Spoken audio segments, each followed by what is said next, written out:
Untuk materi adalah patofisiologi pernapasan, ventilasi. Fokus pada ventilasi. Untuk pernapasan nanti ada ventilasi, ada difusi, dua hal itu. Yang nanti ada satu lagi adalah perfusi. Tapi perfusi itu di darah. Kalau ventilasi itu udara masuk keluar dari luar, masuk ke saluran napas, bronchial tree, masuk ke alveoli, tidak sampai difusi. Kalau difusi itu yang dilihat adalah pertukaran oksigen dan karbon dioksida, yaitu perpindahan dari alveoli ke kapiler. Ya. Sementara ventilasi ini perpindahan udara saja. Ya. Materi spirometri sudah dapat? Belum, dokter. Materi belum ya. Nah ini salah satu terkait dengan nanti ventilasi ya. Nanti kalau dapat materi spirometri, teknisnya ini adalah teorinya, atau fisiologinya ya. Atau itu kelainan, fisiologi itu normal visual ya, pernapasan, ventilasi. Oke, masuk. Seseorang untuk bisa hidup itu ya perlu napas untuk bisa mengambil oksigen dari luar dan perlu jantung untuk berdetak mengalirkan oksigen itu ke seluruh tubuh. Ya, jadi sel tubuh manusia itu butuh hidup, butuh oksigen, dan butuh satu lagi adalah glukosa untuk tetap bertahan hidup. Ya, gitu.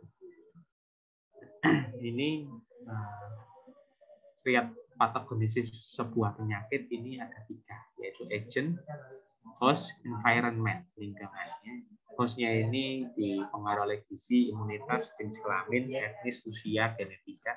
Kemudian agent ini bahan atau mikroorganisme yang berasal dari luar yang mempengaruhi penyakit. Dan lingkungan ini bisa suhu, bisa tekan, kelembapan, dan lain-lain. Nah, ini menyebabkan sebuah penyakit. Ya. Keseimbangan antara fisiologi dan terjadinya morfologi, ya. Perubahan ini. Ya. Jadi keseimbangan yang mana? Apakah mengarah ke fisiologi, ya, ke penyakit-penyakit patofisiologi, gejala batuk, sesak napas, nyeri dada, yang ini berhubungan dengan pernapasan ya. Kemudian perubahan morfologi atau patogenesis ini kelainannya ya, kelainan anatomisnya. Yang ini kelainan anatomis yang dialami pada seseorang. Kalau yang ini adalah fisiologi, adalah gejalanya, gejala yang dikeluhkan oleh pasien. Ya. Di sini dilaporkan oleh pasien. Di sini patogenesis ini kita sebagai tenaga kesehatan, nanti Anda menjadi dokter, ini mengamati kelainan apa ya. Yang ini tidak bisa disebutkan oleh pasien, dok, saya parenkimnya bermasalah, dok, PUR-nya saya bermasalah. Tapi pasiennya akan mengeluhkan di sini atau fisiologi. Jadi diajarkan di semester awal ini, pasien dengan keluhan-keluhan ini ya, kemungkinan berhubungan dengan adanya penyakit patogenesis pada saluran napasnya, gitu ya. Kalau ada pertanyaan boleh tanya. Nah, substansi dasar harus diketahui untuk belajar patofisiologi ya. Kita harus kenal anatomi paru. Kemudian sirkulasi pulmoner yang untuk mengalirkan udara tadi, kemudian otot pernapasan untuk menggerakkan fungsi napas, kemudian kontrol saraf pernapasan, compliant, pengembangan dan elastans, kemudian mekanik pernapasan ya. Ini yang juga menjadi penting pada pengembangan dari paru di alveoli itu ada surfaktan, kemudian alfa 1 antitripsin yang untuk menjaga bahwa alveoli tetap mengembang meskipun Anda menghembuskan napas itu tetap akan bisa ngembang lagi karena ada hal ini yang menjaga alveoli tidak kolaps ya. Pertahanan jalan napas dan paru dan adanya pertukaran gas dalam alveoli dan kapiler. Regulasi pernapasan harus timbangan asam basa ya. Asam basa kemudian uji paru ya. Nanti ini diajari di spirometri ya. Ini kerangka dasar kuliahnya.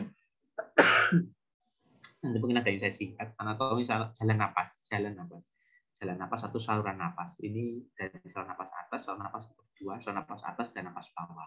Atas itu hidung, mulut, faring, laring. Ya. Kemudian ada plika vokalis yang membatasi saluran napas atas dan bawah. Turun ke bawah trakea, cabang bronkus dan percabangannya bronchial tree. Ya.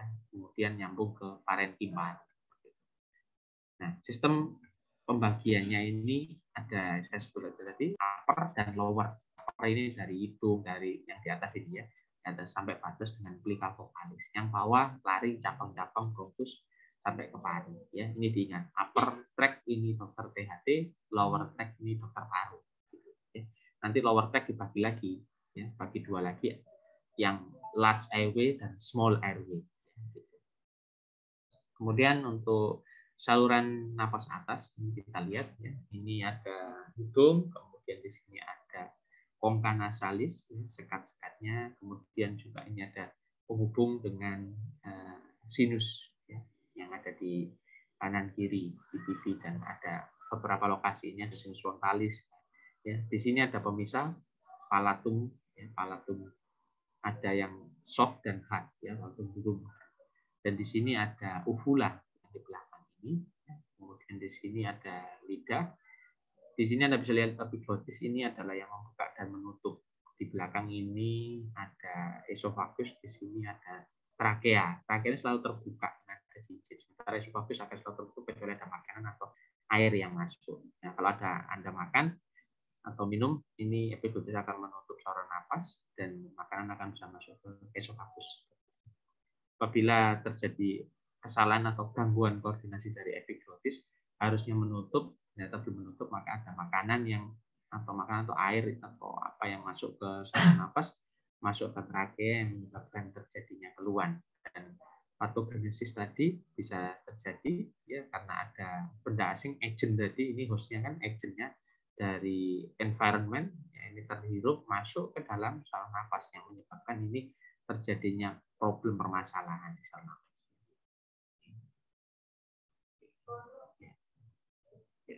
Fungsinya dari saluran napas ini, udara dari luar ini kan bisa dingin, bisa macam-macam ya.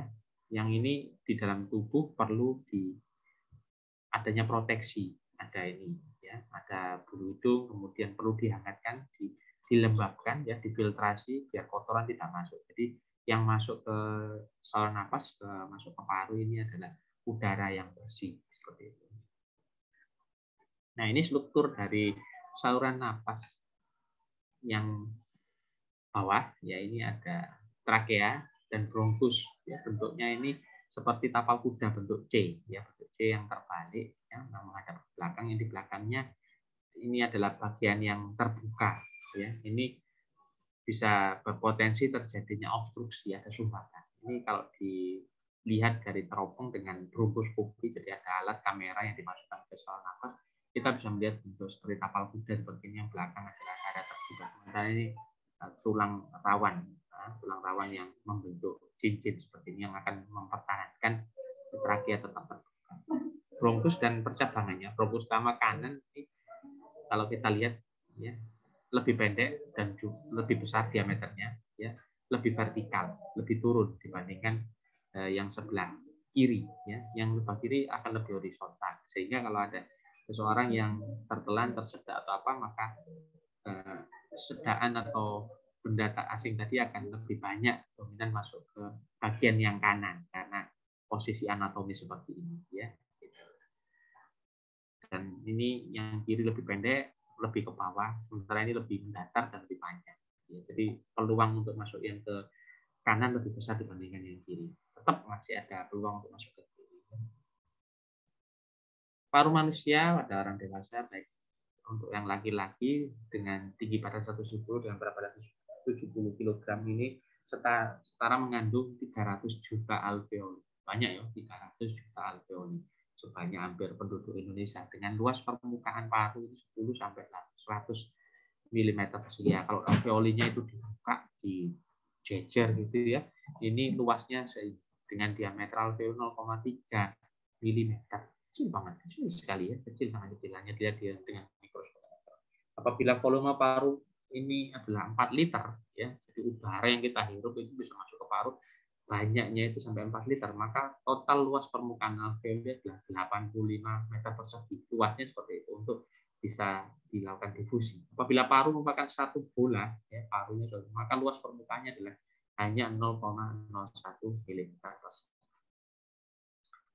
Nah, ini kalau kita lihat bahwa luas permukaan paru ini kalau dibuka ya, di alveolinya itu bisa seluas separuh lapangan tenis luasnya ini. Jadi cukup efektif untuk melakukan fungsi pernapasan. Ya. Apabila ada satu saja area parenkim paru atau alveol tadi yang terjadi mengalami sakit, maka ini juga akan mempengaruhi fungsi secara umum. Ya. Bisa jadi batuk, bisa jadi sesak dan lain-lain. Nah, paru kanan, kita lihat paru kanan. Paru seseorang itu ada dua, paru kanan dan paru kiri. Ya, paru kanan dan ini terpisah. Paru kanan, paru kiri terpisah, dihubungkan oleh saluran napas kanan dan kiri, ada bronkus kanan dan kiri. Nah, ini terdiri yang sebelah kanan terdiri dari 3 lobus. Ya, ini lobusnya 1, 2, 3 ini adalah segmen, ya, segmen lebih kecil lagi.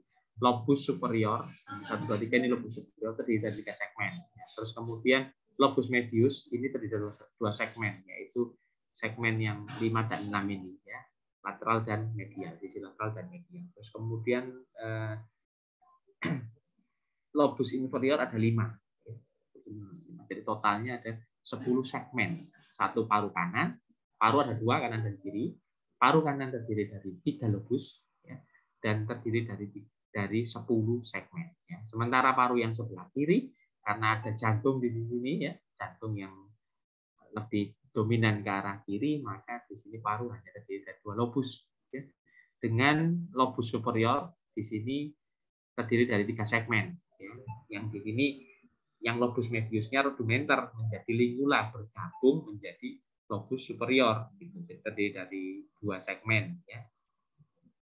Kemudian lobus inferior terdiri hanya dari 4 segmen. Ada yang rudimenter, nomor 7 tidak ada. Di sini langsung 8, nomor 7 tidak ada. Ya, jadi di sini hanya terdiri dari berapa ini?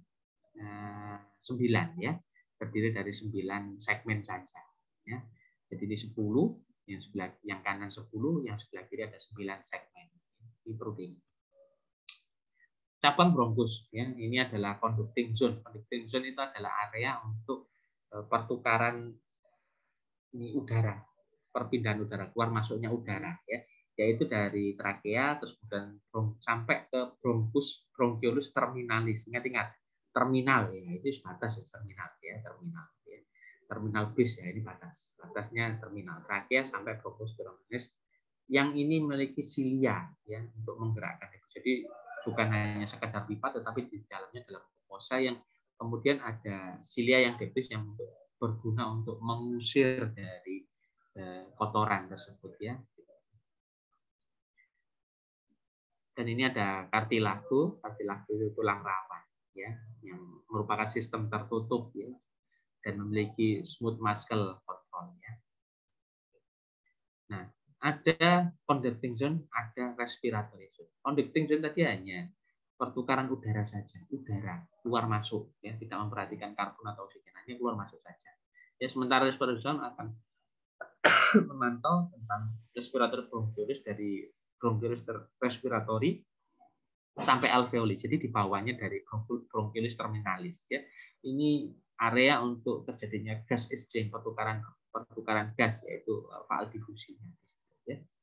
Ini kalau kita lihat, ini adalah skematis conducting zone. Ini hanya udara masuk keluar, ya, dari trakea, bronchus primer, ya, cabang bronchus primer, bronchus, bronchiolus, ya. Terus kemudian dari untuk respiratory zone dari respiratory bronchiolus, ductus alveolaris dan saccus alveolaris. Ini yang terjadi proses difusi di sini.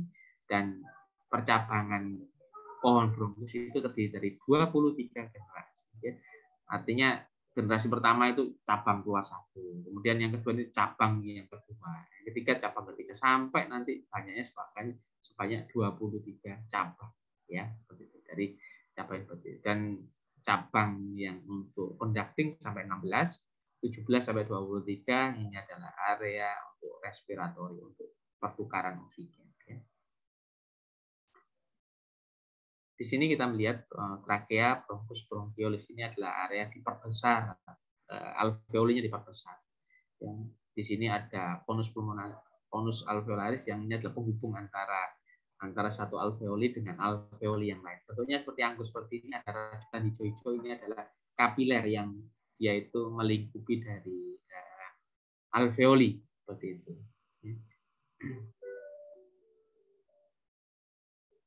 Ini bronchiolus terminalis yang tadi titik terakhir dari area conducting zone, terus kemudian bronchiolus respiratoris. Nah, di sini Anda sudah melihat ada alveoli, ini mulai ada terjadi pertukaran difusi oksigen, pertukaran oksigen, ya.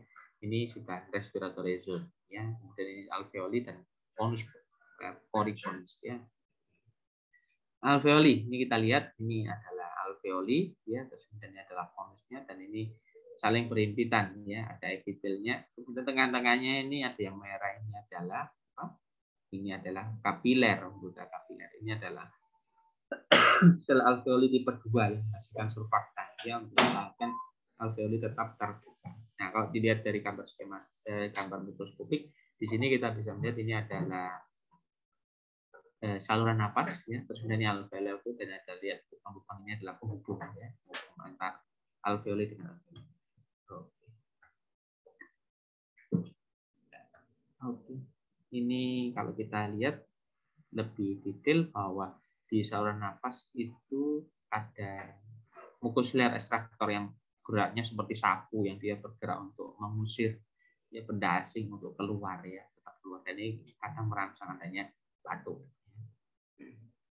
Alveoli, oke, terdapat 100 juta alveoli pada masing-masing paru dengan dinding terdiri dari sel tunggal dengan dinding yang tebal. Di sebelah luar dinding alveoli ini melekat kapiler paru ya, yang merah dan biru, ini skematis, dengan tempat pertukaran udara melalui proses difusi. Ya. Kemudian ini adalah kapiler dari paru membuat anyaman yang luas. Ya. Ini untuk proses pertukaran alveoli difusi. Ya. Blood vessel, ini pembuluh darah dari paru itu ada arteri pulmonalis, kemudian ada kapiler pulmonalis dan vena pulmonalis. Yang menjadi khas adalah pada arteri pulmonalis ini kita bisa melihat di sini kalau arteri biasanya secara umum di sistemik arteri itu kandungan oksigennya tinggi, sementara di sini kebalik. Di sini kandungan karbonnya yang tinggi karena darahnya masih kotor. Berbeda dengan vena pulmonalis. Pulmonalis ini yang keluar setelah difusi tadi darahnya bersih. Berbeda dengan vena pada umumnya sistemik. Ini gambar skematis, Anda bisa lihat. Ini adalah alveoli, ya, terjadi pertukaran di kapiler, ya. Setelah keluar jadi di sini namanya vena pulmonalis. Yang sebelumnya di sini adalah arteri pulmonalis, arteri tapi kadang CO2-nya tinggi. Yang ini adalah berasal dari jantung sebelah kanan, ya. Ini ventrikel kanan dari atrium kanan. Yang ini berasal dari sistemik, ya, sistemik kanan. Yang ini adalah darahnya kotor yang berasal dari sel-sel yang ada di perifer yang menghasilkan kadar CO2 yang berasal dari siklus Krebs. Ya. Ini darah terus harus mengalir dari arteri, dari vena pulmonalis akan dikirim ke jantung sebelah kiri, terus kemudian dipompa ke seluruh sistemik. Ya. Jadi ini alur ini harus berjalan terus. Untuk ini adalah gambar struktur membran alveolokapiler, ya, di alveolinya. Dan di sini kita lihat tipe 2 alveolar space. Ya, kemudian di sini ada makrofag, ya. Makrofag ini untuk satpamnya, tentara pertahanan. Di sini kapiler. Darah ada di sini ada darah, dan ada eritrosit pengangkut truknya. Ada terjadi proses difusi. Jadi adalah kalau ada kuman, ada benda asing yang berasal dari saluran napas dari luar tadi masuk ke sini, nah sudah ada satpam tentaranya, makrofag alveolis. Ya. Dan di sini juga ada pembuluh darah yang juga mengandung ada leukosit dan komponen-komponen leukosit yang berguna untuk pertahanan. Ya.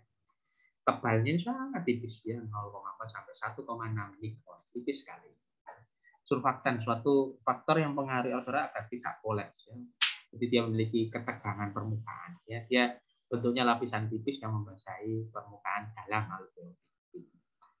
Ini menyebabkan surface tension seperti ini. Ya.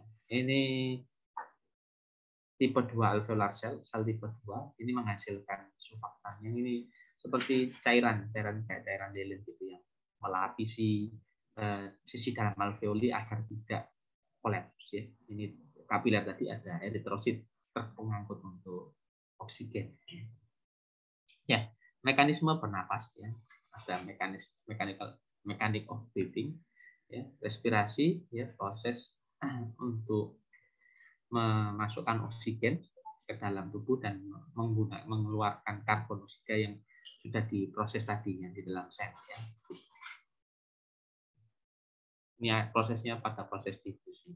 Jadi respirasi ada dua, respirasi eksternal dan respirasi internal. Respirasi eksternal itu putaran gas antara seseorang dengan di lingkungannya, ya, ada ventilasi, difusi, dan transportasi gas. Yang kita bicarakan adalah nanti ventilasi. Difusi pada materi yang lain, difusi pertukaran oksigen dan karbon. Dan respirasi internal tadi metabolisme bahan makanan, ini yang pada sel di perifer tadi yang ditambah sebelumnya, ya, itu ini menggunakan makanan sebagai tenaga dan untuk sisanya sebagai energi. Untuk otot pernapasan ini sangat penting sekali perannya untuk melakukan fungsi inspirasi dan ekspirasi. Ya.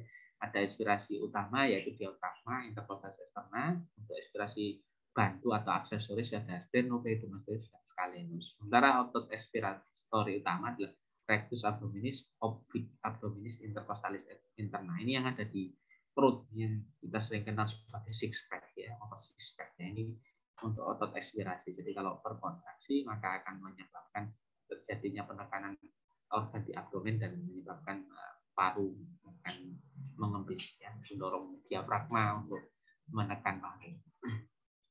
Untuk ini adalah gambar otot-otot pernapasan untuk otot dan otot bantu. Anda bisa dilihat di sini otot inspirasi, dan ini adalah otot utama, ini adalah aksesoris.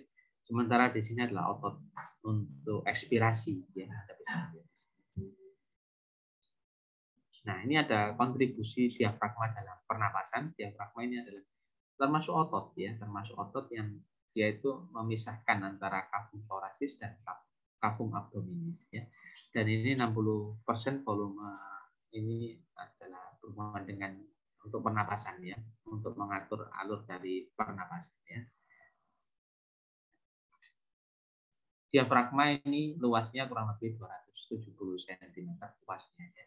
Dengan gerakannya itu naik turun. Jadi kalau dia langsung naik bentuknya dome kayak puncak kayak kubah seperti itu, ya. Kemudian pada pernapasan biasa dapat mencapai 10 cm pada pernapasan dalam. Kalau pernapasan dalam diafragma akan turun, ya. Jadi kontraksi dia akan turun. Bentuk kubahnya dome-nya akan turun.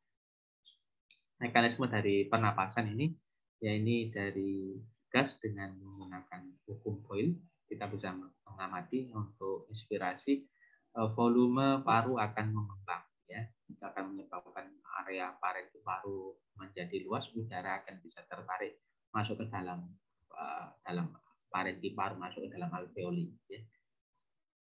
Ini akan menyebabkan penurunan dari tekanan intrapulmonari di bawah tekanan atmosfer, ya. Udara akan masuk karena ada tekanan negatif, ya. Ya, sementara pada ekspirasi ini sebaliknya, kondisinya sebaliknya. Jadi parunya didorong, tekanan intrapulmonari akan meningkat, menyebabkan dia tekanannya di atas tekanan atmosfer, akan menyebabkan udara akan goes off, ya, keluar. Mekanisme dari breathing itu ada compliance dan elasticity. Compliance ini untuk kemampuan paru untuk stretching, ya, untuk mengembang selama inspirasi, ya. Kemudian elasticity untuk, ya, ini kemampuan paru untuk recoil, untuk kembali lagi, collapse, untuk mengecil lagi untuk ekspirasi. Mekanisme dari pernapasan ini kita melihat di parenkim paru, di sini ada pleural space, di sini ada cairan pleura yang berfungsi untuk sebagai pelumas karena paru itu kan mengembang itu menyebabkan terjadinya gesekan, yang ini perlu ada peredam, yaitu cairan dari pleura seperti itu. Ini kalau seseorang ini kita lihat diafragmanya, waktu istirahat diafragmanya relaksasi, tentunya seperti kupah melengkung seperti ini. Nah, waktu seseorang inspirasi maka terjadi kontraksi itu memendek, maka menyebabkan terjadinya diafragma akan turun, dan ini menyebabkan pengembangan dari area parenkim paru. Waktu ekspirasi, nah, diafragma relaksasi, otot-otot yang lain juga relaksasi, menyebabkan udara akan terdorong keluar, terjadinya ekspirasi. Oke, inspirasi. Inspirasi adalah proses yang aktif, ya. Diafragma berkontraksi, ya, menyebabkan pengembangan dari rongga dada, ya.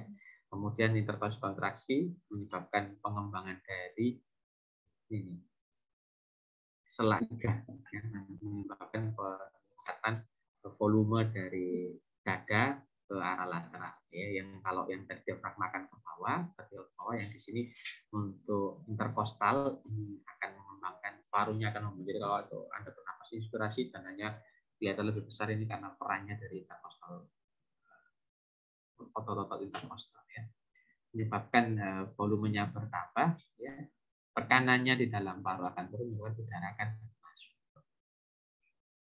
Nah, seperti ini gambarnya ya, diafragma akan berkontraksi turun, interkostal akan menarik, selaiga akan menjadi lebar, parenkim paru akan lebih luas sehingga udara akan bisa masuk. Untuk mekanisme dari inspirasi kita bisa mengamati di sini. Ini kalau dilihat dari potongan dari atas ya, kita bisa melihat bahwa dinding dada akan menjadi melebar karena ada peran dari interkostalis, ada internal dan eksternal. Tapi tepiga akan terangkat bergerak keluar sehingga menyebabkan penambahan diameter lateral rongga di dada. Bukan hanya ke bawah tapi juga ke samping, area dadanya lebih luas. Pada waktu ekspirasi maka diafragma akan relaksasi seperti itu ya. Inspirasi sebaliknya, ekspirasi seperti itu, kemudian rectus abdominis ya, otot six pack yang di perut itu akan mengalami kontraksi, akan menyebabkan pendorongan organ di abdomen yang akan juga menekan ke arah atas ya, sehingga terjadi ekspirasi ya.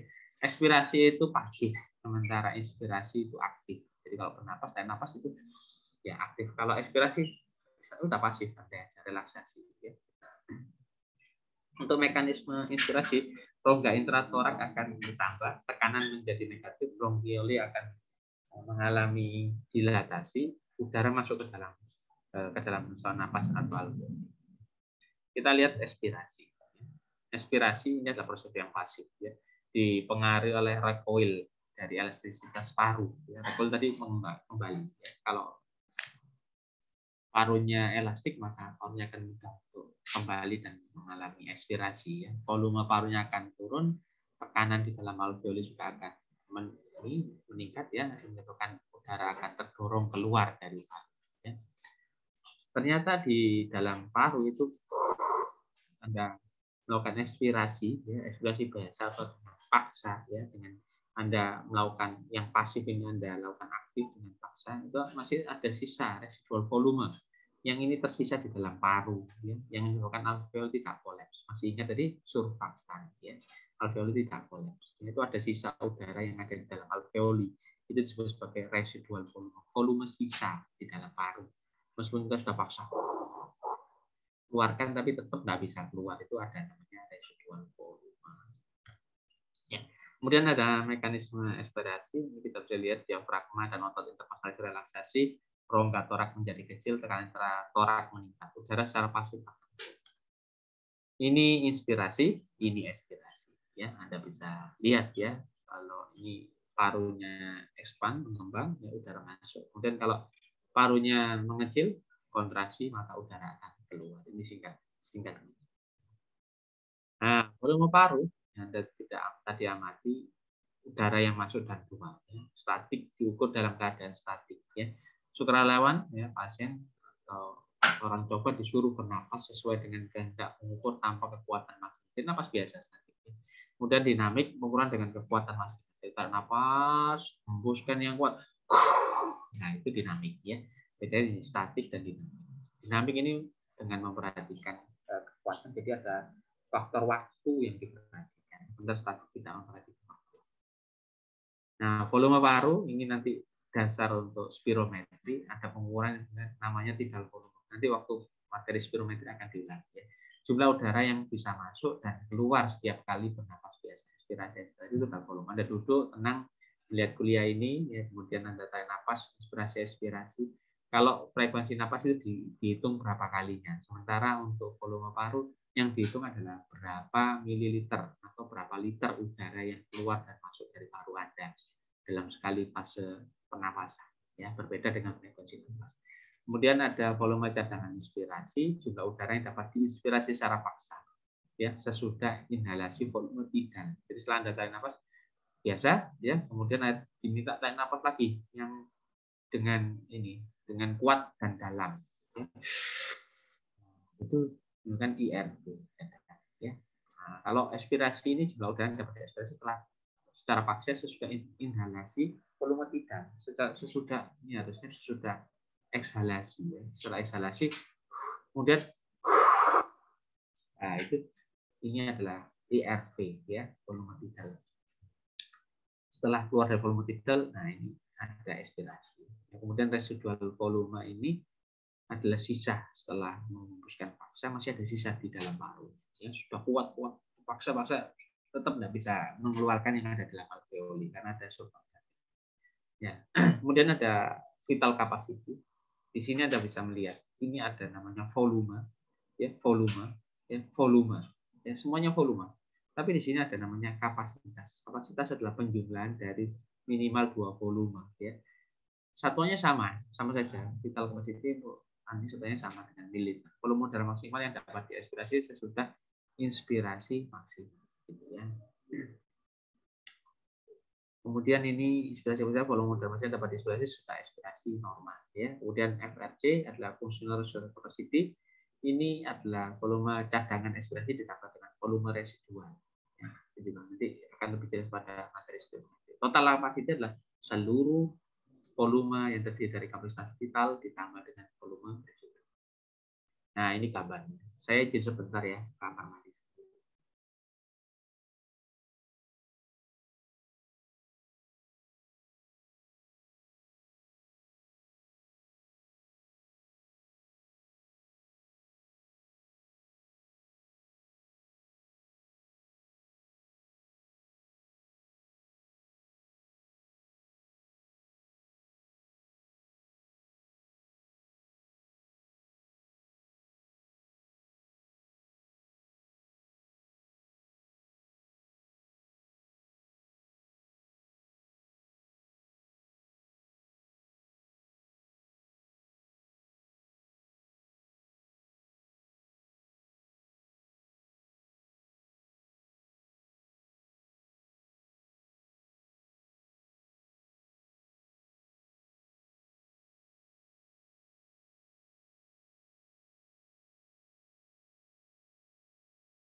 Ya, kita lanjutkan. Ini adalah grafik, nanti diajari lagi di materi spirometri. Ini grafik yang vital volume tadi naik turun, inspirasi, naik inspirasi, turun inspirasi. Nah, ini namanya vital volume. Dari titik ini dari titik atas ini ke atas sampai inspirasi maksimal itu disebut inspiratory reserve volume ERV. Sementara setelah expirasi terus dan diminta untuk expirasi terus, ini namanya expiratory reserve volume. Dan masih ada sisa yang tidak bisa kita keluarkan sebagai residual volume. Nah, ini isi adalah penjumlahan dari TV dengan ERV, vital capacity, kapasitas vital, dan Anda lihat ya capacity.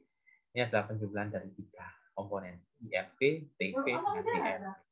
Sementara total capacity adalah penjumlahan dari VC ya, ditambah dengan residual volume.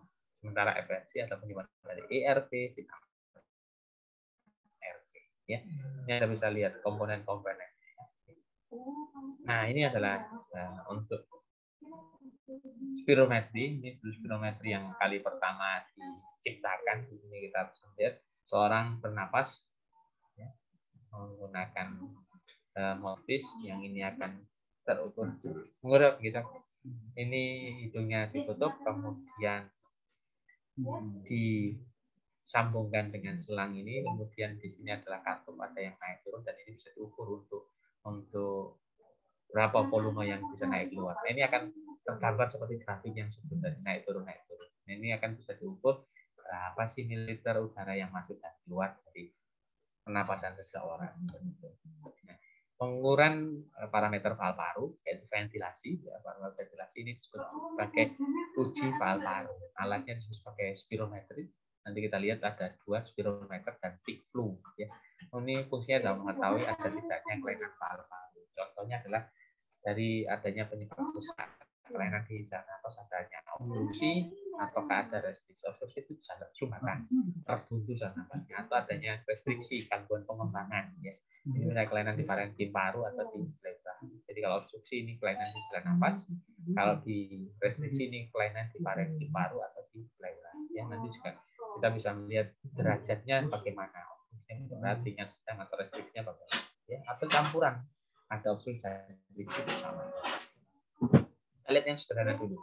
Alatnya seperti ini, namanya peak flow atau nama lengkapnya Mini-Rag peak flow meter. Di sini ya singkatannya peak expiratory flow. Jadi expiratory, caranya menghembuskan dengan flow ekspirasi. Arus puncak ekspirasi atau APE, arus puncak ekspirasi. Satuannya liter per menit. Ya, jadi memperhatikan ada volumenya berapa yang dikeluarkan, waktunya berapa, ya berapa menit durasinya. Ya. Ini untuk menentukan adanya obstruksi. Ya, kalau ada seseorang suruh menghembuskan di sini, hasilnya didapatkan di sini misalkan 300. Nilai prediksinya pada orang seusia 100 dia mendapatkan hasil 300, maka akan terjadi penurunan. Ya, dinilai berapa persennya dibandingkan prediksi 300 dibandingkan 500 tadi berapa. Ya, ini biasanya didapatkan pada pasien-pasien dengan adanya bronkokonstriksi. Bronkokonstriksi ada penyumbatan dari bronkus, misalkan pada pasien asma, BPOK, dan lain-lain, menunjukkan ada penurunan dari volume paksanya. Ini nilai flow arus puncak ekspirasi, ya, dengan mengukur atau nama lain dengan peak expiratory flow. Ini alatnya dipegang, kemudian pasien sudah menghembuskan. Ini nanti terukur, ini bergerak, nanti dilihat berapa nilainya. Ya. Oke, kita lihat gangguan fungsi untuk paru, gangguan restriksi fungsi paru, yaitu kondisi abnormal di mana kemampuan ekspansi paru yang berkurang. Gangguan obstruksi fungsi paru itu kondisi abnormal di mana terjadinya hambatan udara karena penyempitan. Ya, parunya tidak bisa mengembang kalau restriksi, kalau obstruksi ada sumbatan, jalan napasnya tersumbat. Sementara restriksi parunya tidak bisa mengembang. Ini gambaran ibarat gambaran ini. Gangguan restriksi fungsi paru ini berakibat pada penurunan total kapasitas secara keseluruhan maupun vital capacity. Ya. TLC sama dengan vital capacity ditambah apa? Dengan RV. Ya, betul. Dengan RV ditambah dengan RV. Residual volume. Ini akan menyebabkan gangguan fungsi inspirasi. Parunya tidak bisa mengembang maksimal didapatkan pada pasien-pasien dengan adenovirus parunya kempes atau pneumonia kemudian edema paru, ada efusi cairan di pleura, pneumotorak parunya bocor dan mengembang atau ARDS. Ya, ARDS ini adalah kelanjutan dari pneumonia. Ya. Gangguan restriksi bukan saja karena sebab dari kelainan parenkim paru, tetapi juga gangguan dari dinding torak, ya, gerak intervagus. Misalkan pasiennya dengan gangguan sistem saraf, ya, terus ada gangguan di medulla spinalis di sentral, kemudian adanya kelainan otot pernapasan, ya, atau sudah fraktur itu juga mengganggu, menyebabkan gangguan restriksi. Ini contoh dari efusi pleura yang ada cairan dan ini dipasang selang. Ya.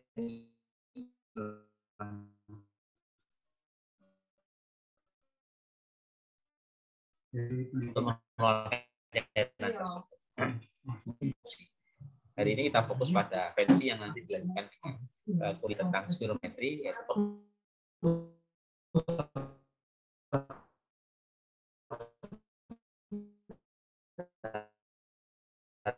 pernapasan, inspirasi, ventilasi, pertukaran oksigen.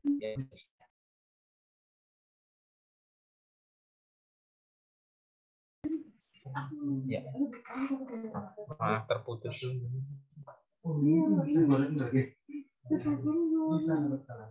Ya, kelihatan ya. Saya ulangi lagi, terputus sinyalnya. Saya izin off cam ya.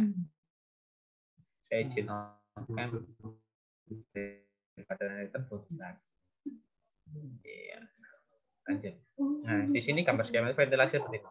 Saluran napasnya, kemudian difusinya pertukaran di dalam alveolnya, kemudian perfusi itu apabila di dalam kapiler. Ya, skematis seperti ini, kapilernya ini parunya atau ini alveolinya, ini ventilasi, ini udara ya bersama semua.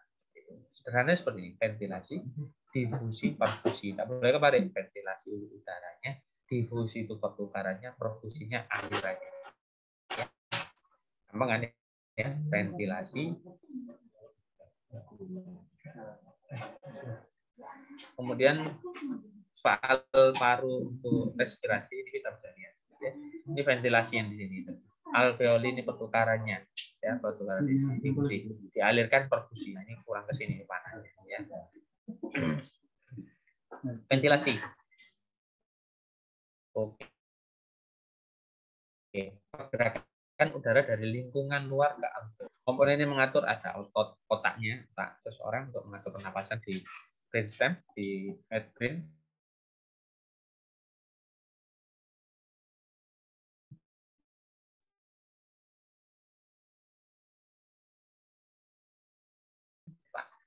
Ini untuk di fungsi ventilasi.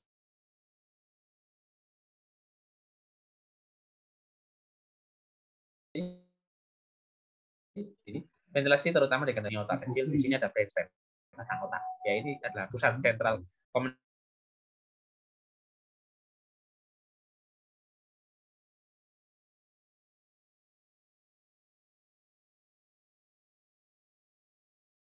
sentral ada sensorisnya.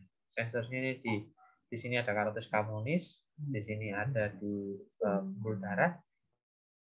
Yang ini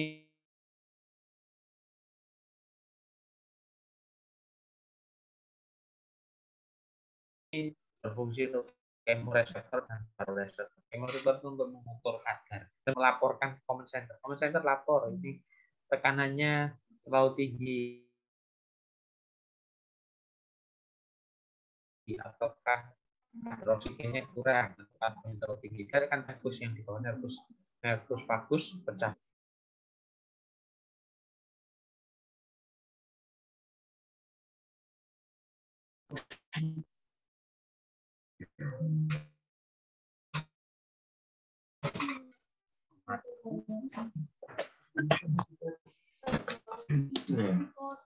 Internetnya mati.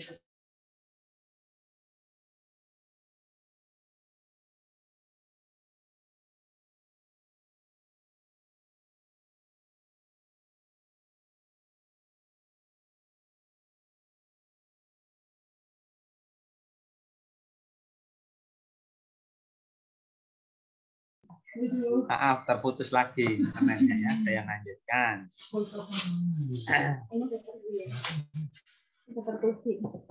Oke, kita lanjutkan ya. Nah,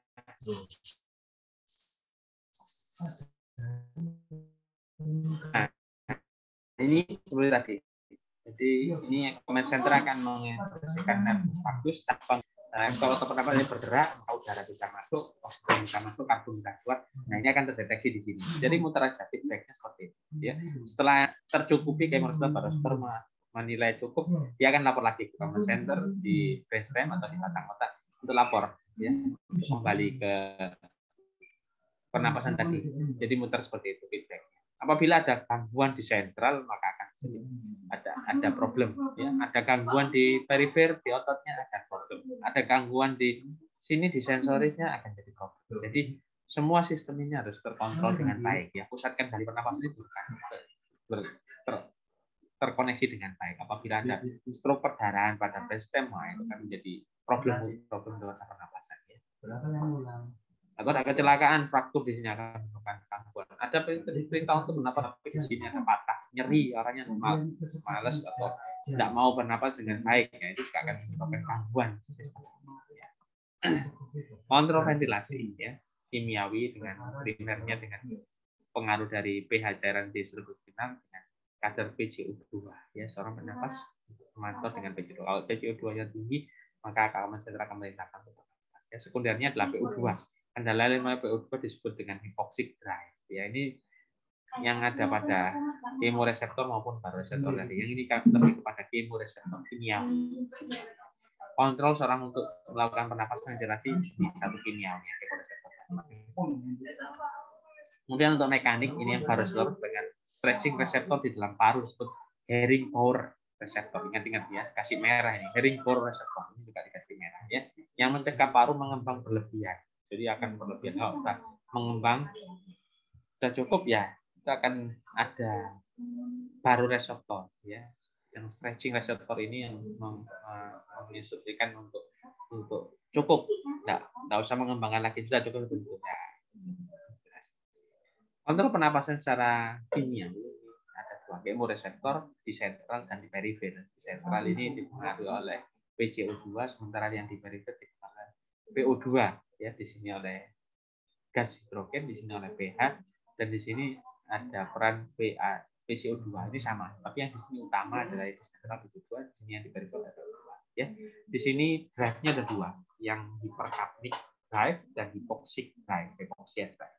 Hiperkapnik artinya karbonnya tinggi, hiperkapni karbonnya tinggi ya, dengan cut off adalah PCO2 lebih dari 72 ya, ini 80% akan menjadi kemoreseptor ya, kemoreseptor. Ingat-ingat yang menjaga kita bernapas itu karena CO2 yang tinggi menginstruksikan otak untuk menggerakkan otot pernapasan ya. Sementara hypoxia drive ya itu katakan bila PO2-nya kurang dari 65 ya, ini 20% kejadian, 20% faktor. Dan ini biasanya terjadi pada pasien-pasien PPOK yang sering terjadi hiperkapni, CO2-nya tinggi karena parunya emfisematus atau molor, karbon sulit dikeluarkan dari paru sehingga menyebabkan hiperkapni seperti itu ya. Jadi Tuhan Maha Adil, masih ada satu drive reseptor yaitu hypoxia drive, yang ini hanya 20%, per 20%. Dengan pasien PPOK dibuat sedikit hypoxia, bukan hypoxia banyak, tapi sedikit hypoxia akan menyebabkan dia akan menginstruksikan pernapasan untuk bekerja. Sementara pasien PPOK tersebut sudah resisten terhadap CO2 yang tinggi. Setiap waktu CO2-nya dilaporkan tinggi, setiap waktu dilaporkan CO2-nya tinggi, sehingga dia kebal, resisten ya dengan adanya laporan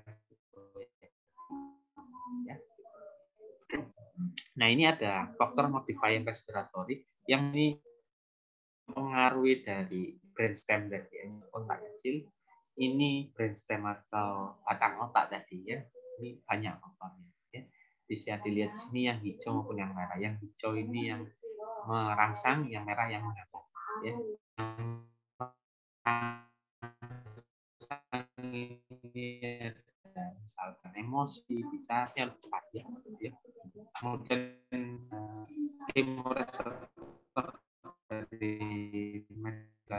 misalkan pH-nya turun sampai PCO2 yang tinggi, maka akan dia menginduksi melapor, oh komandan, command center lapor ini butuh bernapas. Nah, di sini akan menginstruksikan ya. Kemudian ada kantuk body reseptor ya, PO2 yang turun yang di perifer ya, di perifer. Dan di sini yang sentral di otak tadi yang di daerah spinal. Sementara yang di sini adalah yang di perifer di carotid body. Dia akan melaporkan ya. Kemudian ini baroreseptor ini akan menghambat. Kalau ini sudah terlalu mengembang, maka dia bilang udah cukup kan, nggak usah lagi kembangkan lagi. Ini negatif ya. Kemudian ada proprioceptor pada otot dan sendi. Ini juga ada detektor di sini, apakah karbonnya tinggi atau seperti apa, itu akan menginstruksikan. Kemudian apabila ada nyeri, ada panas, ada suhu, itu langsung itu dia juga. Kalau orang kena paku langsung kaget, napasnya bisa ya, bisa merangsang untuk napas. Ya, inervasi atau persarafan. Dapat dua kelompok saraf yang menghubungkan batang otak dengan otot, ya, yaitu nervus phrenicus ke diafragma melalui C4 sampai C6. Sementara nervus thorax spinal ke otot, yaitu melalui torakal 1, yang ini cervical, yang ini torakal 1 sampai dengan torakal 14. Ini keluarnya dari dari vertebra thoracalis. Ini keluarnya dari vertebra cervicalis, ya. Itu untuk persarapan dari otot-otot pernapasan. Oke, kapan ventilasi menjadi terganggu? Ya, ventilasi dapat terganggu karena dua kelainan berikut. Ya, ada kelainan dari neurologis, ya, kemudian gangguan dinding dada, kemudian obstruksi jalan napas atas dan bawah, ya, di hidung atau di cabang pohon bronkus tadi, yaitu mempengaruhi adanya gangguan ventilasi. Ya, ingat ya, empat hal ini. Kalau ujian keluar, kapan ventilasi terganggu? Penyebabnya apa? Neurologi, kemudian dinding dadanya, ototnya tadi, ya, otot, dan tulangnya, sendinya terganggu, kemudian jalan napasnya yang di dalam atas, saluran napas atas maupun saluran napas bawah. Hubungan ventilasi dan perfusi. Ventilasi ingat, udara masuk keluar. Perfusi ingat, pertukaran karbon dan oksigen. Pemindahan gas secara efektif antara alveolus dan kapiler paru, distribusi merata. Ventilasi dan perfusi dari unit pulmoner harus seimbang, ya. V dan P, ya. Ventilasi dan perfusi, V dan P itu ventilasi harus seimbang. Apabila tidak seimbang, ya, ventilasinya lebih banyak, ya, tapi perfusinya sedikit. Nah, itu menunjukkan ada penyakit pernapasan, ya. 3 unit pernapasan yang abnormal, ya, unit ruang sepi, unit viral atau unit diam. Ya, ini terjemahan bahasa Indonesia, ya. Unit ruang sepi apabila ventilasi normal, udara yang keluar masuk normal, tapi tanpa adanya perfusi yang tidak bisa dialirkan, ya. Ventilasi akan terbuang percuma, ya. Keluar masuk terbuang percuma karena tidak teralirkan, tidak ada perfusi, ya. Ruang sepi atau dead space, ya, ruang sepi. Nah, ini ventilasi dan perfusinya maka ini tidak terhingga, ya, hasilnya tidak terhingga. Mungkin unit viral ini ventilasi tidak ada, tetapi perfusinya normal. Mana ya? Ventilasi tidak ada, ya, udara masuknya itu terganggu, tetapi perfusinya masih normal.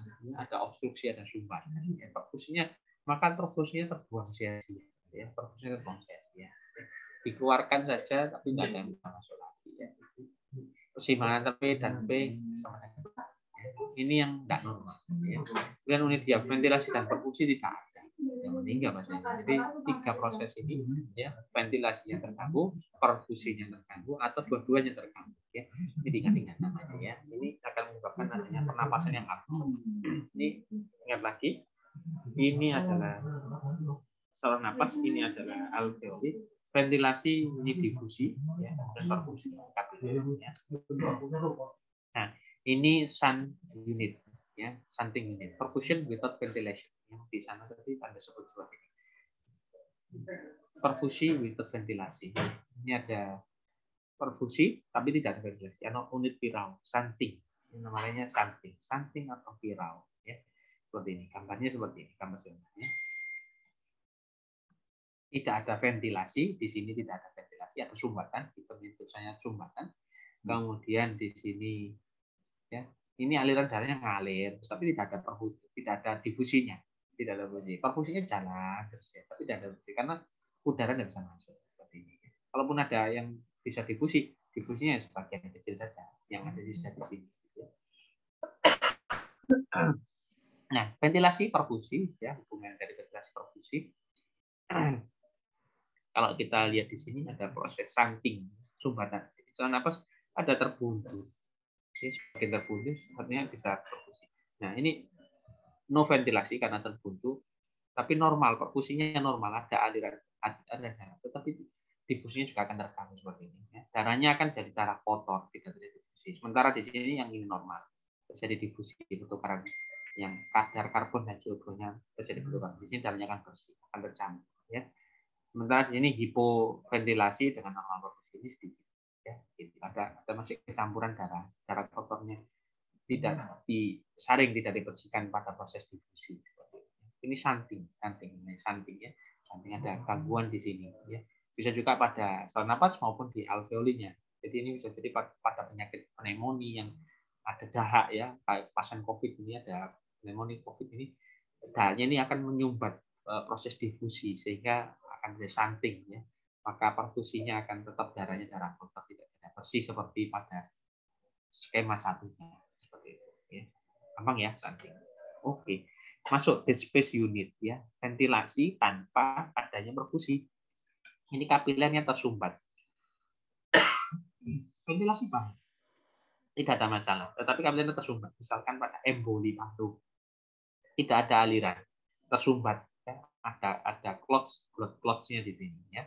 Ada tromboembolinya, kan darah tidak bisa mengalir. Ya, ada ventilasi tanpa ada perfusi, ini dead space ya. Ini juga akan menjadi penyakit ya. Seperti ini. Ya.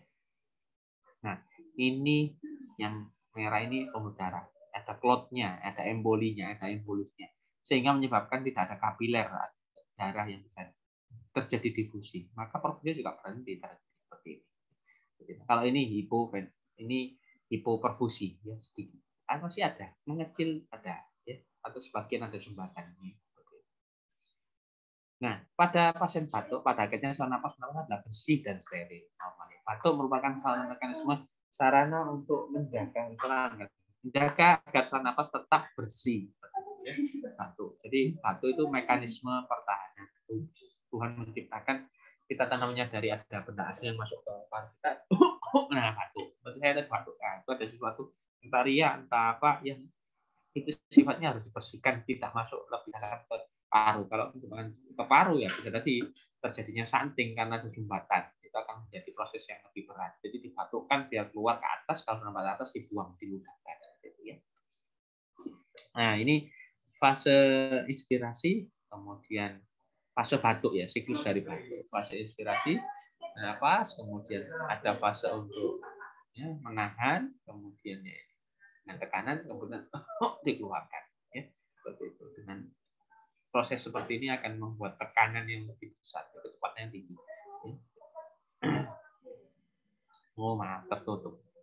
Fase stimulasi iritasi batuk, ya, mekanik, termal, dan chemical. Ya, respon batuk dapatkan pada proses sama pernapasan. Dapatkan apabila ada rangsangan pada reseptor-reseptor ini di saluran pernapasan, faring, laring, bronkus, dan jaringan paru dan pleura, meatus akusticus externus. Meatus akusticus di telinga. Ada orang yang membersihkan telinga, kalau telinga itu jadi batuk. Ini salah satu reseptor ya. Jadi kalau membersihkan telinga terus jadi batuk, ini ada reseptor di situ. Fase stimulasi, ada merangsang. Kemudian kalau orang mau batuk, dia akan tarik napas. Tarik napas, ya. Kemudian tarik napas dalam. Ya. Persiapan, ya. Glotis akan terbuka, kontraksi interkostalis, kontraksi diafragma akan turun ke bawah, parunya akan mengembang. Ya. Terus kemudian udara akan memenuhi paru. Ya. Setelah itu fase kompresi dengan falsa manuver. Ya, tekniknya dengan apa? Ini glotisnya ditutup ya, kemudian kontraksi otot-otot interkostalis dan dinding ventral abdomen, kemudian luas penampang dari saluran napasnya dicempitkan ya, kemudian dimambatkan, tekanan jarum mencapai sampai 100 mm Hg, kemudian dibuat tekanan gitu ya, pas kompresi disebut manuver falsa. Ini fase ekspulsi, glotis terbuka sebagian dengan tiba-tiba diafragma terdorong masuk ke dalam rongga dada oleh karena tekanan intratorak yang turun, darah didorong keluar dengan kecepatan yang tinggi sehingga akan bisa diharapkan mengeluarkan benda asing yang ada dalam paru. Nah, ini volume udara yang keluar dapat mencapai 7 liter per menit. Itu banyak. Ini pengembangan tadi kemudian dikeluarkan. Nah, itu bisa banyak sekali yang bisa dikeluarkan, namanya efektif. Misalkan ada benda asing di sini nempel, dikeluarkan, nah bisa keluar ya. Termasuk ria. Kalau ada batuk, nah itu ada ria yang keluar itu karena proses-proses dari proses batuk. Oke, atelektasis.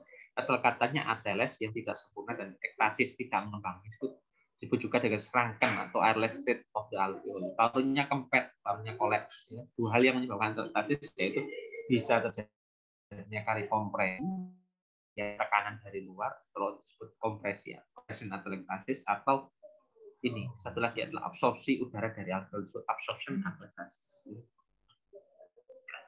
Contoh keadaannya ini dengan atelektasis, ya, pneumotorak itu kompresi, ya.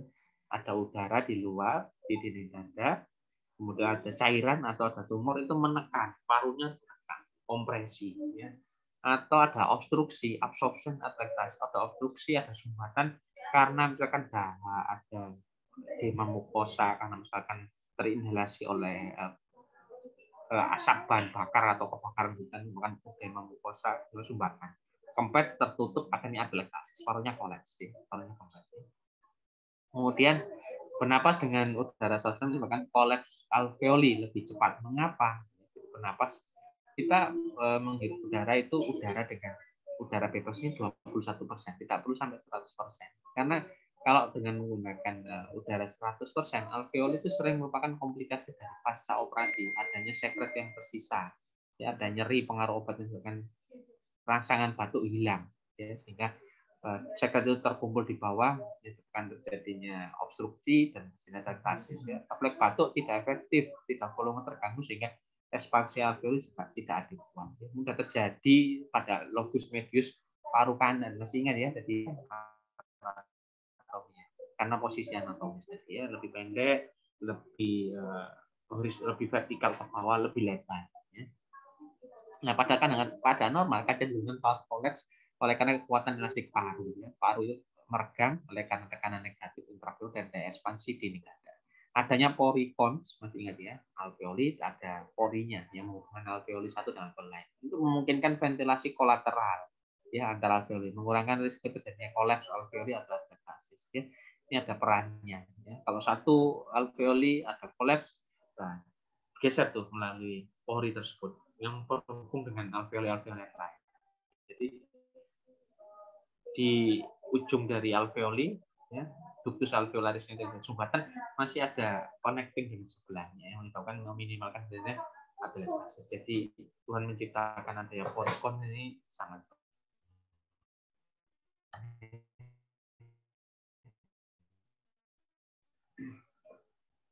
yang akan bisa connecting. Ada sumbatan di satu sisi masih bisa tersambung dengan lubang udara yang lain. Ya.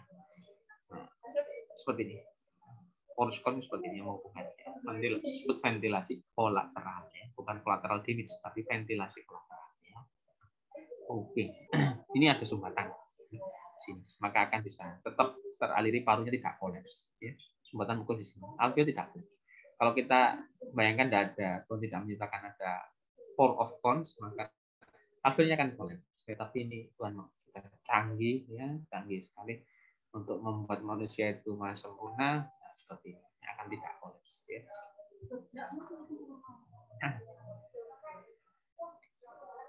Ini sumbatan. Nah, bayangkan kalau tidak ada pons-pons, ya, maka akan terjadi kolaps. Ya.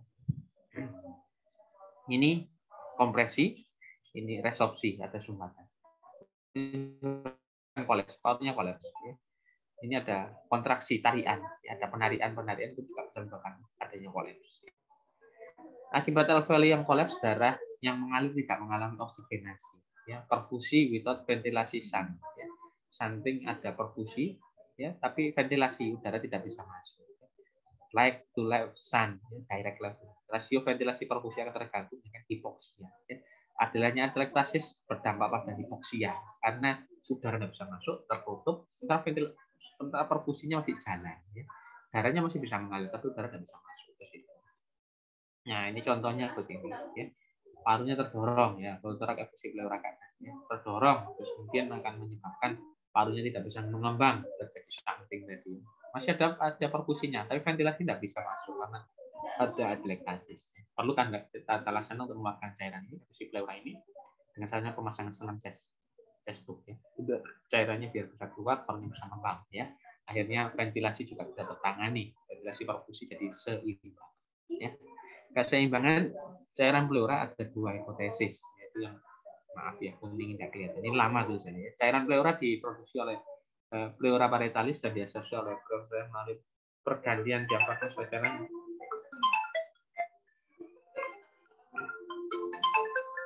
sebentar ya.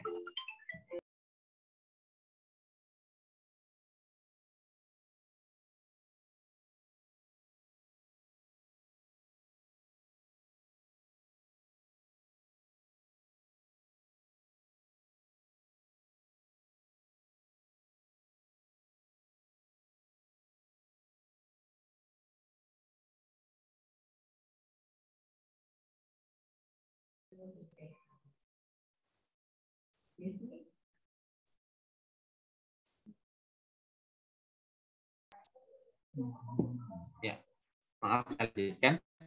Ini teori terjadinya penumpukan cairan pleura. Secara normal ada cairan pleura, tapi karena produksi yang berlebihan akan menyebabkan terjadinya penambahan cairan pleura. Ya. Nah, ini pleura parietalis dan pleura visceralis. Ya, pembungkusnya ada dua. Ya. Ini ada cairan pleura. Ya, hipotesa dekat, bukan hipotesa lama tentang sirkulasi cairan pleura. Seperti ini saja, masuk dan keluar. Ya. Nah, ini hipotesa yang baru, bukan hanya seperti itu, tapi akan dua-duanya, ini visceral dan parietalis itu akan menghasilkan cairan. Yang ini dia akan diserap melalui limfatik, ya, kelenjar limfatik. Ya. Ini yang hipotesa yang baru. Ya. Sirkulasi cairan pleura. Apabila ada gangguan produksi berlebih, ya, atau ada gangguan dari penyerapan, maka akan terjadi akumulasi. Nah, ini yang baru tadi. Ya. Sama aja penjelasan dengan tulisan.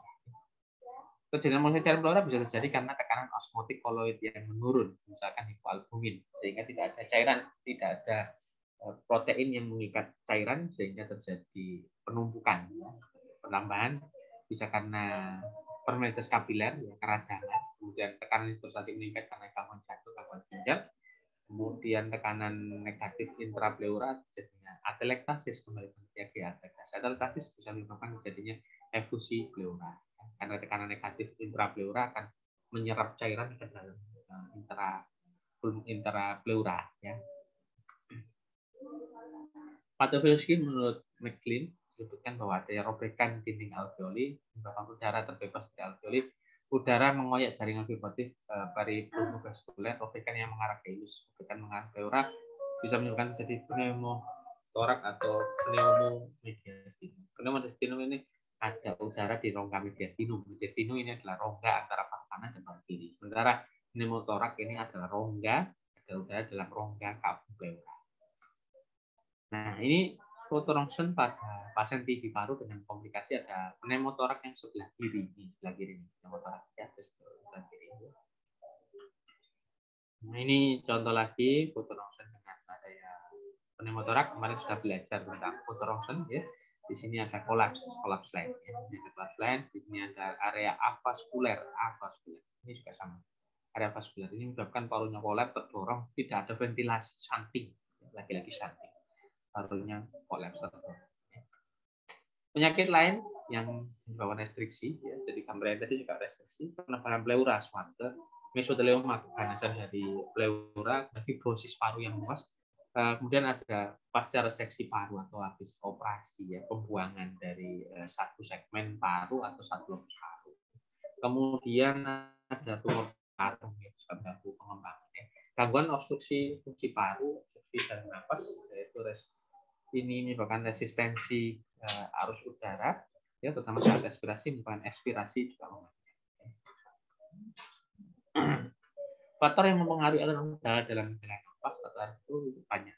Mucosa, hipertrofi mukus, peningkatan sekresi, bronkospasma, peningkatan airway conductivity, turbulensi, berputar-putar di dalam nafas, berkurangnya recoil, pengembangan paru. Obstruksi udara, ya, ini menyebabkan expirasi panjang, hiperventilasi paru, akibatnya air trapping, paru udara terjebak, ya, walk of breathing-nya meningkat, bernapas, ya, akhirnya jadi disnu sesak, ya. Obstruksi, expirasi memanjang, udaranya terjebak, ya, jadinya emfisema tulang pada pasien BPOK, jadi sering sesak. Nah, ini kita masuk ke obstruksi saluran nafas, ya. Dibedakan obstruksi akut atau obstruksi yang kronis. Obstruksi akut misalnya pada asma, exacerbasi, bronkitis akut, ya. Pada pasien yang kronis, ya, BPOK, exacerbasi, Kalau eksaserbasi ya ada obstruksi akut. Kalau yang kronis yang PPOK stabil ya di sini. Dan bronkiektasis ya. Ektasis itu pelebaran dari bronkus terminalis. Nah, masuk penyakit definisi penyakit asma, nanti Anda akan kita belajar ini sekilas saja. Asma adalah penyakit yang heterogen ditandai dengan inflamasi kronis saluran napas ya, ditandai dengan keluhan yang sesak napas, kemudian dada terasa berat.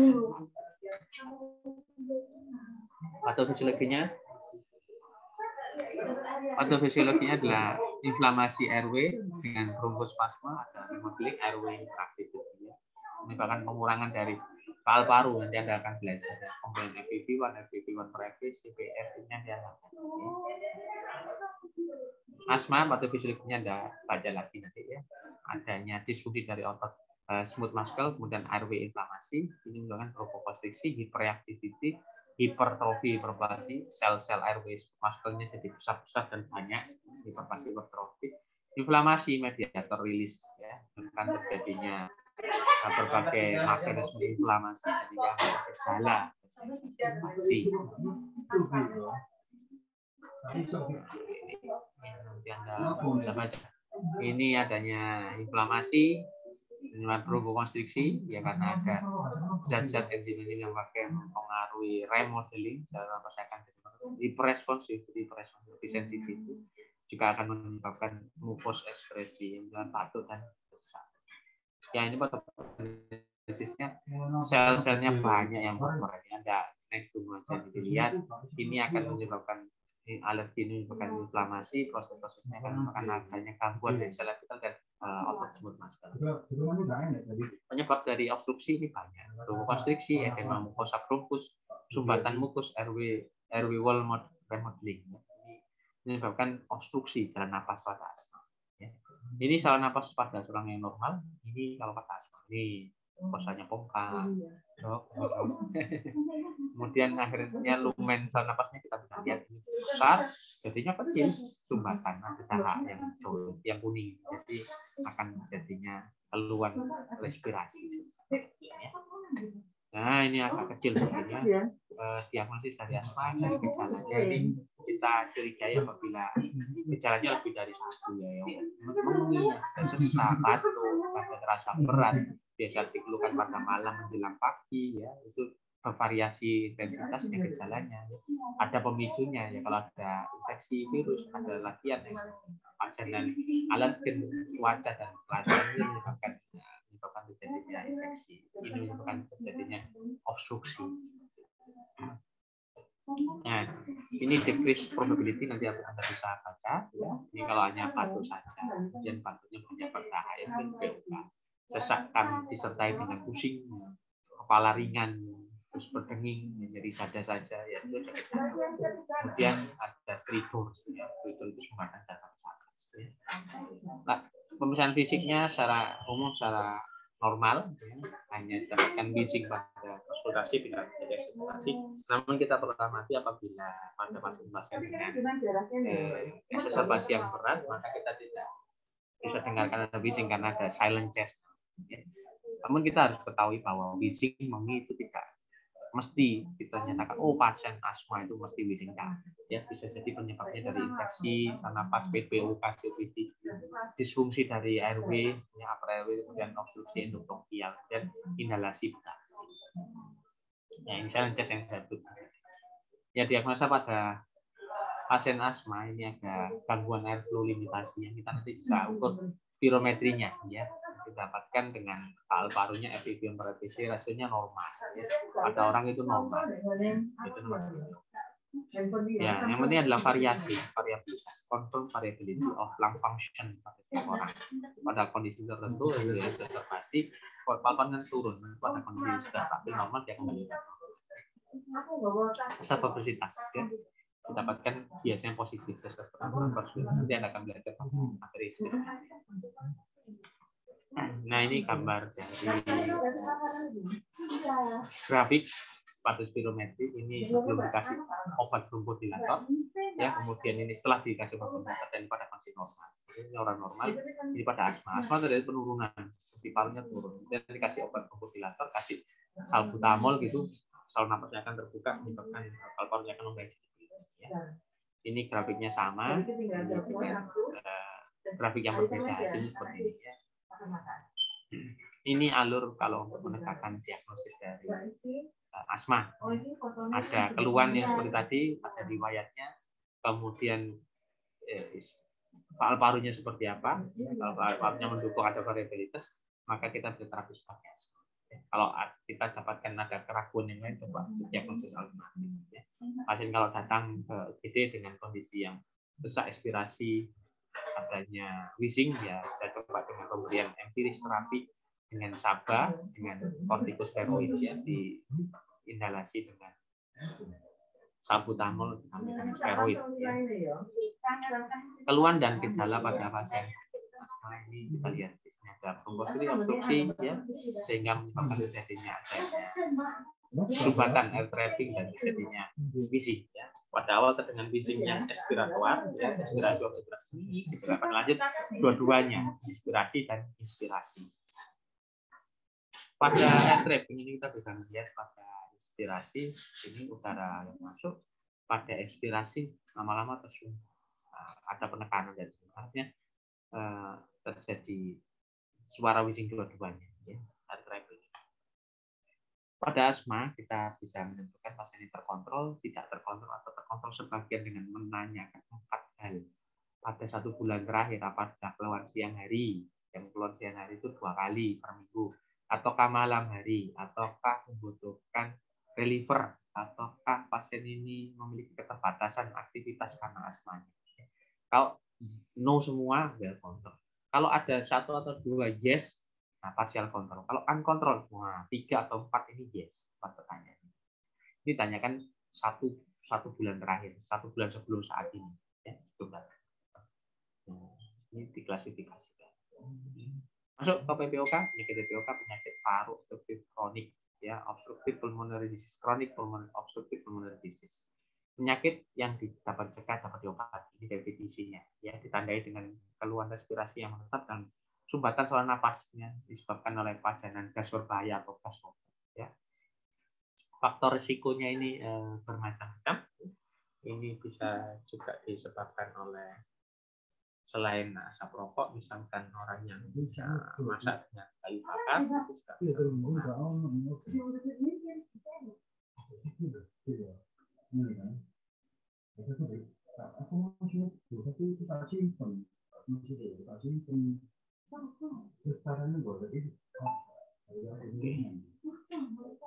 ini patogenesis dari PPOK, asap rokok, ya. Ini kita bisa lihat patofisiologinya macam-macam, ya. Ini jalur patogenesisnya asap rokok yang adalah gangguan airway, epitel, kemudian mengaruhi dengan alveolar makropak, kemudian juga menyebabkan inflamasi, sel inflamasi. Ini akan menyebabkan terjadinya emfisema, parunya molor, dan terjadinya airflow limitasi. Patofisiologi dari PPOK ini hipersekresi mukus, disfungsi siliar, obstruksi airflow, dan hipertensi dan air trapping. Ya. Terjadinya gangguan exchange, terjadinya pulmonary hipertensi, dan efek dari sistemik.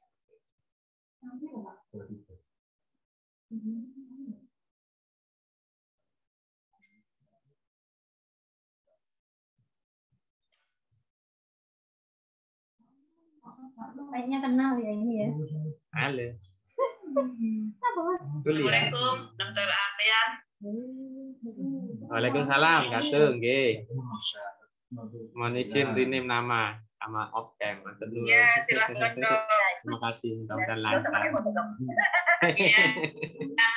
Di off-kan juga nggak apa-apa, dok. Siap, betul. Di off-kan aja. Terima kasih. Ya, kami bisa paham kok posisinya. Kita masukkan foto profilnya juga mau ada. Iya. Oke, ya. Fotonya. Nggak kenal juga mungkin pakai masker. Saya ganti aja. Siap.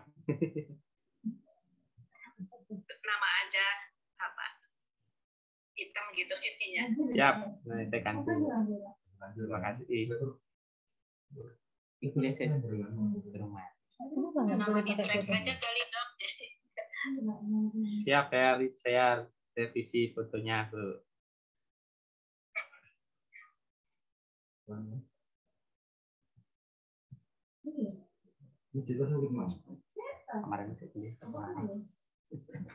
Oke, ini kita kembali. Mohon maaf double soalnya. Saya minta majukan sebelum jam 1 karena jam 1 saya ada Zoom yang lain dengan BPOM. Jadi karena pas tabrakan juga ya. Jadi kita lanjutkan waktu visual dari PPOK, hipersekresimkus dan macam-macam ini akan menyebabkan bukan hanya kelainan di paru tapi juga kelainan di mana di sistemik juga ya, berdampak pada ya. Patofisiologinya ini ya, patofisiologi seperti ini ya, Anda bisa baca, Anda bisa lihat mempengaruhi pada nanti fungsi parunya ya, total kapasitinya akan meningkat diperlukan. Nah, etiologinya dari asap rokok, patobiologinya seperti ini, ada kelainan di paru dan sistemik ya, bukan jadi pengaruh, bukan hanya mempengaruhi pada parunya tapi juga pada seluruhan ya. Kemudian patologinya ini kita bisa lihat small airway ya, emfisema, systemic efek sistemik ya, menyebabkan adanya airflow limitasi dan adanya keluhan manifestasi sistemik ya. Gejala dan tanda ya, ini gejalanya itu keluhan respirasi yang progresif yang bertambah berat kalau dia melakukan aktivitas ya, batuk kronis yang intermittent dengan gejala yang ini dahak dan ada mengi, ada produksi dahak yang ini yang lama ya, kemudian ada badan lemah, badan turun, kemudian cemas, depresi, bisa juga bengkak ya. Ini sekadar iklan saja, ekspedisi Columbus 1492 ini waktu itu yang kali pertama rokok ya. Nah, ini seorang yang memiliki gejala tadi dengan faktor resiko rokok, kemudian dilakukan spirometri. Pada kronik bronkitis ini kalau di mikroskop dengan scanning, kemudian kita bisa melihat bahwa ya ini mukos, ini adalah mukosa kita bisa melihat adanya kerusakan ini ya, silianya gundul, ini ada area yang hilang. Harusnya silianya banyak, rapi, ya, rusak. Nah, oke, masuk ke kronik bronkitis ya. Kronik bronkitis kronis ini pada pasien yang merokok yang belum sampai PPOK ya, didapatkan keluhan batuk lebih dari 3 bulan yang berturut-turut dalam 2 tahun terakhir ya. Ini patogenesisnya bersama dengan PPOK ada perokok dan faktor polutan dari luar ya. Ya. Anda baca aja. Ini fotonya pada pasien bronkitis kronis. Ini Anda bisa lihat. Nanti waktu belajar foto rongsen Anda bisa membaca ABCD DHI. Sebelumnya dari PMA. Nah, Anda bisa belajar di sini praktekkan. Bronkitis kronis dan emfisema. Bronkitis kronis ini lebih pada keluar respirasi. Emfisema ini parunya yang bronkiektasis. Nah, bronkiektasis ini dilatasi dari bronkus yang permanen. Obstruksi dan infeksi ya, ini penyebabnya ya. Ada obstruksi bronkial ya, menyebabkan kelainan yang irreversibel ya. Ada obstruksi yang menetap dan juga sering terjadinya infeksi. Waduh, mohon maaf ya, ini overlap gambar dengan sebenar, saya ganti seperti ya.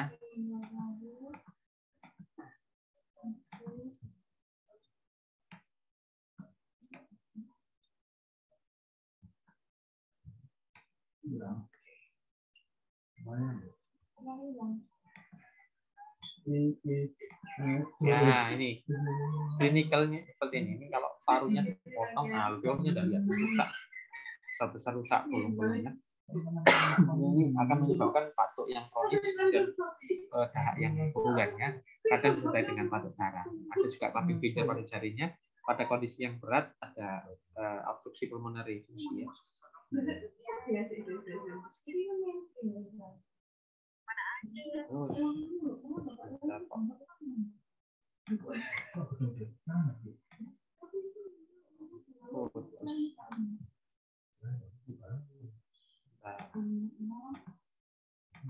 Nah, ini pada kondisi bronkiektasis bisa terjadi dengan gagal napas, yaitu ada kondisi hipoksia, hipoksemia, oksigen turun, atau hiperkapni atau CO2 yang tinggi. Tipe napas itu gagal napas ada tipe 1, tipe 2, tipe 1 karena hipoksia, oksigen turun, tipe 2 hipoksia dan hiperkapni. Oksigennya turun dan ini karbonnya naik. Ya, gagal napas yang sering dianut ada rule of 50, ya, PaO2-nya turun di bawah 50 dan PCO2-nya naik di atas 50.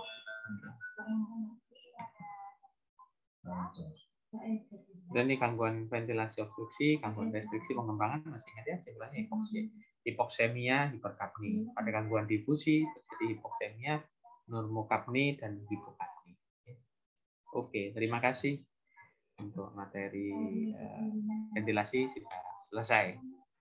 Mungkin ada pertanyaan, nanti slide saya akan kirimkan ke Fatimah untuk boleh dibagikan ya.